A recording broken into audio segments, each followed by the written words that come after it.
creo que hay que recurrir a la figura de Mussolini, porque sin Mussolini yo supongo que el fascismo pues jamás hubiese existido, al menos tal cual se desarrolló después. ¿Quién era Mussolini? Porque se dice mucho que fascismo y socialismo es lo mismo, que el comunismo y el nazismo tal, porque Mussolini era socialista. ¿Cómo fue, quién es Mussolini y cómo fue su famoso paso del socialismo al fascismo? Claro, Mussolini fue quien inventó el fascismo, eso está claro. ¿Quién era Mussolini? Claro, podríamos hablar un poco de su biografía, es decir, Mussolini era el hijo de un importante líder local en el norte de Italia, en la región de Emilia-Romagna, que, digamos, esa era una zona muy conflictiva. Hay que tener en cuenta que ahí estaba el norte industrial y en aquella época, estamos hablando de finales del siglo XIX, era la época de máximo esplendor del capitalismo salvaje tal y como lo conocemos ahora, ¿no? Cuando los sindicatos eran sindicatos y no lo que son ahora, y entonces en las huelgas y en las manifestaciones había muertos de verdad porque las condiciones de vida eran realmente duras. Y ahí es donde se cría Mussolini, hijo de un herrero, socialista, de, digamos, tradición anarquista. Su madre, en cambio, era una católica devota, intentó enderezarlo por allí. Con el resto de hermanos tuvo más éxito. Mussolini salió como salió. Sin embargo, con el paso del tiempo ya tiró por otro lado. De esto hablaremos en un libro que Ediciones Fides pronto va a editar, con 2 textos anticlericales del joven Mussolini, ¿no? El de Dios no existe y La amante del cardenal. En el prólogo explico un poco la evolución religiosa de aquella época de Mussolini. Bueno, la cuestión es que el Mussolini enseguida es una persona con un gran talento. A los 18 años ya ingresa en el Partido Socialista, ya empieza incluso a dar conferencias, huye a Suiza para no hacer el servicio militar. En Suiza se reúne con los exiliados rusos y de todas partes de Europa que están allí. Después finalmente regresa a Italia, trabaja ya como periodista a sueldo del Partido Socialista, no lo olvidemos.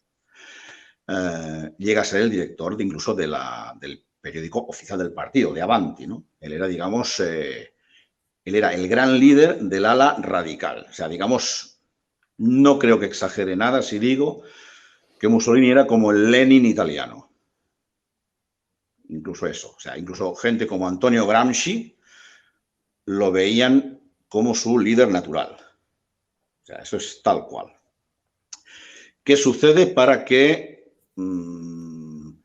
cambie hacia otro lado?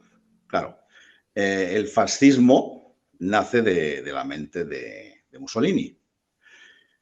Mussolini es un socialista y no es un socialista cualquiera, es un intelectual.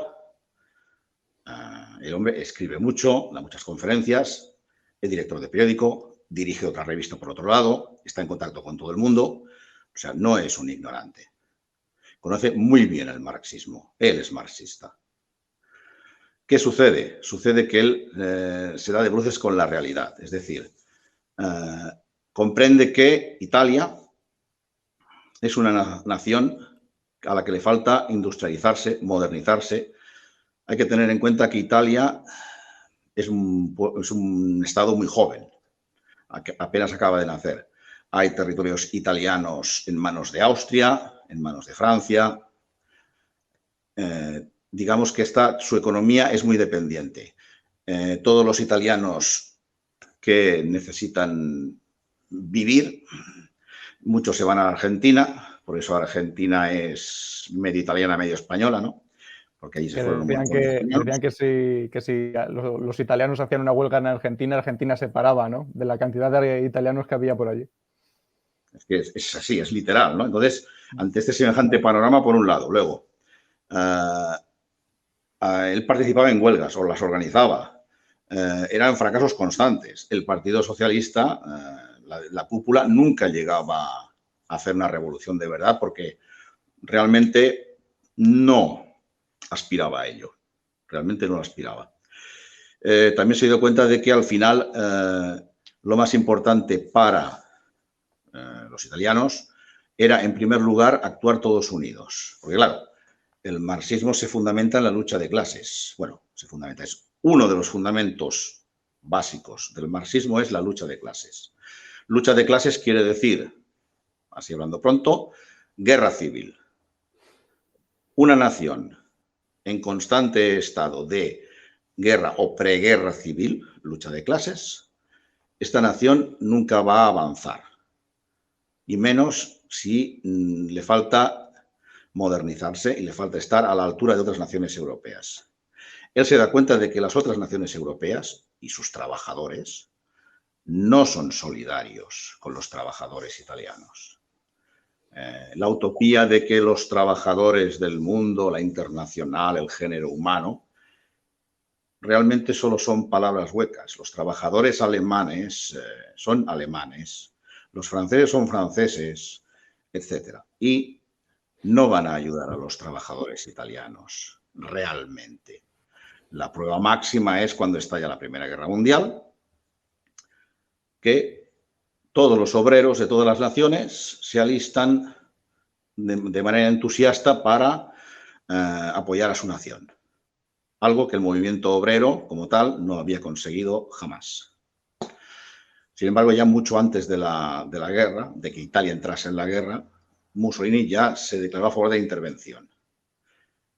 Él, como militante del Partido Socialista, como director de Avanti, siempre había tenido que hablar en contra de la guerra. Que la guerra era un asunto burgués, que la paz era mejor. Sin embargo, él llega a otra conclusión, y es que la paz, la neutralidad para Italia, solo favorece a la monarquía, a la burguesía, y que Italia quiere mantenerla al margen de la historia.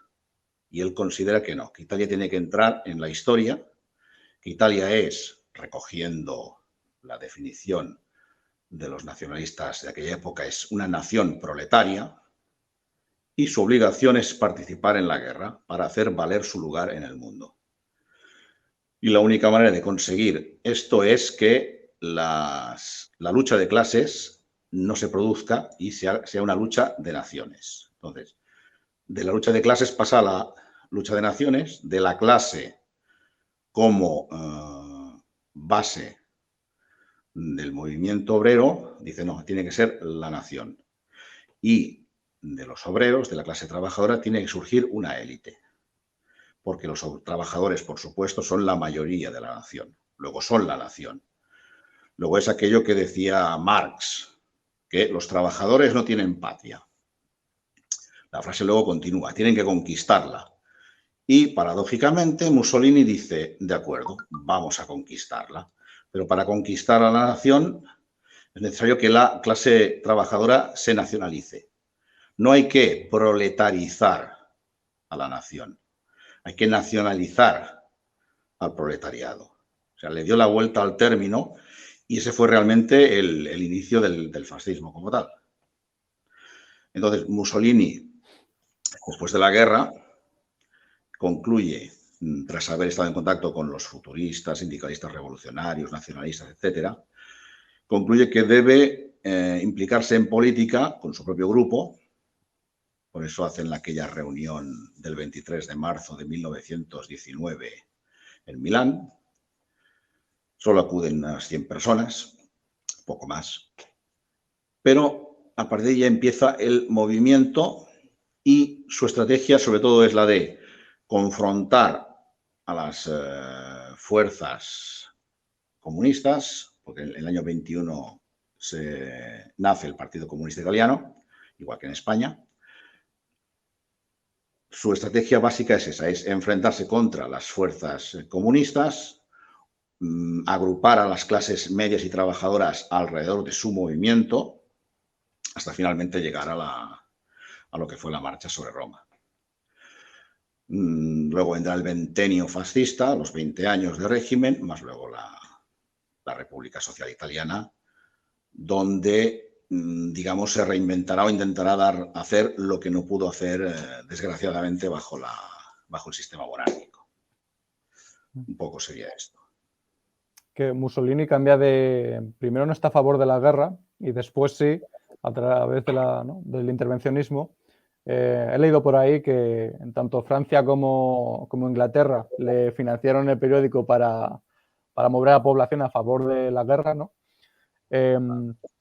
Decían los futuristas que la guerra es la higiene del mundo. Lo cierto es que sea la higiene o no, porque al final mueren los más preparados físicamente. O sea que tanta higiene no sé, pero creo que se referían a que lo que decimos siempre, ¿no? Tiempos buenos crean hombres débiles crean tiempos malos y tiempos malos crean hombres fuertes. Creo que he dicho bien la frase, ¿no? El caso es que él creo que sostenía, los futuristas, que a través de la guerra se iba a crear unos nuevos líderes o gente que forjada a través de la guerra, como los Arditi, ¿no? Y toda esta gente, que volviese a poner a Italia en un camino pues, para pasar de una nación proletaria a una nación que hiciese algo en el mundo, que tuviese un papel. Exacto, esa era la idea. Es decir, recordemos que venimos del siglo XIX. El siglo XIX es el gran siglo del capitalismo, donde se desarrollan los imperios coloniales, donde se desarrollan las revoluciones burguesas, donde se estructura el sistema liberal parlamentario, podemos decir democrático, y donde la burguesía coloca sus instituciones en el Estado, de tal manera que la única manera de romper esto es mediante la vía revolucionaria. Por ejemplo, los sindicalistas revolucionarios, que son uno de los pilares del nacimiento del fascismo, tenían muy claro que el Estado burgués tenía que ser destruido, pero no sería nunca a través de las instituciones burguesas ni de la política al uso, sino los trabajadores mediante sus propias organizaciones, en este caso los sindicatos, los que debían luchar y combatir en la calle y donde fuera contra el Estado. Si esto lo transponemos a la política internacional, vemos que es Italia, como nación proletaria, como gran sindicato, que debe luchar por ocupar su puesto en el mundo. De igual modo que las tesis, digamos, de lucha de clases, pero trasplantada a la lucha entre naciones. Esta es la idea, es decir, el caso no es que un candidato socialista llegue al Parlamento o incluso un partido socialista llegase al gobierno. El problema estaba en que, lo estamos viendo, que da igual. El Partido Socialista tendría que actuar según las instituciones, según lo que marcan las instituciones y las legislaciones burguesas. Por lo tanto, ¿cuál era el cambio? Ninguno. Mismos perros, distintos collares. O distinto collar y mismo perro. Da igual. Es decir, al final el sistema lo que hacía era corromper a los trabajadores, hacerles desear un modo de vida burgués, cómodo, apacible, que poco a poco va matando lo que es la persona en sí, porque recordemos que la vida es un conflicto permanente. Entonces, la historia demuestra que todos los pueblos que han tenido un gran apogeo y se han dormido, porque es normal que te duermas, como le pasó a Roma, pues al final caen de repente. Lo que no se quería era repetir esta circunstancia histórica. Es decir, Italia tenía que vigorizarse, tenía que modernizarse, porque recordemos que el fascismo también es una ideología moderna, aunque lo quieren hacer pasar por una ideología arcaica o retrógrada, para nada. Entonces, la idea era esta, ¿no? Es decir, modernizar Italia, pero solo era posible abandonando la lucha de clases y hacer que el socialismo pues fuera nacional.